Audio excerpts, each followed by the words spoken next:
5 mesi dalle elezioni, diventerà bellissima, è diventato grande anche come movimento politico. Oggi a 5 mesi un resoconto, un confrontarsi anche sul lavoro svolto con la base.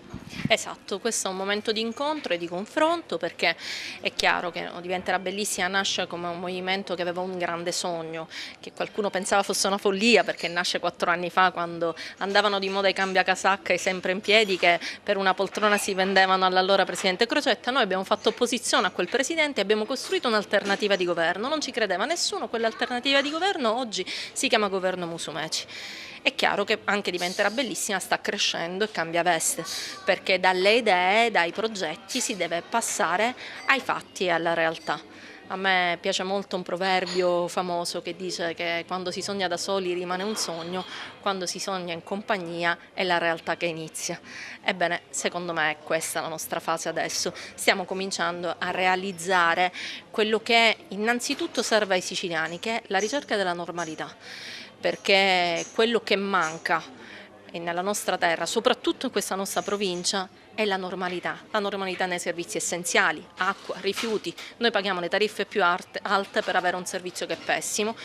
Una sintesi di ciò che è stata la vostra presenza all'interno dell'Ars qui oggi ad Agrigento. È un primo scampo di legislatura molto positivo, seppur con alcune difficoltà dovute a questa maggioranza risicata, che purtroppo è uscita dalle urne a causa di una legge elettorale che dovrà essere cambiata, perché comunque riteniamo che chi vince debba avere la possibilità di avere una larga maggioranza per governare. Si sono sbloccati proprio qualche giorno fa circa 300 milioni di nuove opere pubbliche, circa 4 miliardi di nuovi investimenti per le strade siciliane. Si è affrontato il problema dell'acqua, le emergenze dei rifiuti, con la nomina a commissario dell'emergenza straordinaria statale dello stesso Presidente della Regione.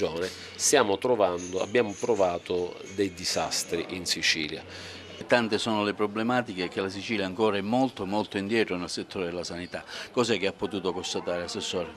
Questi mesi sono stati anzitutto un impegno giornaliero, perché la sanità siciliana, che ha punti di eccellenza importanti, ha anche molto tempo da recuperare. Stiamo lavorando alla nuova rete ospedaliera e avevamo detto che lo avremmo fatto nei primi mesi di quest'anno, e questo impegno lo stiamo mantenendo in quella tabella di marcia. Siamo riusciti a mettere in campo le risorse necessarie per migliorare i pronto soccorsi.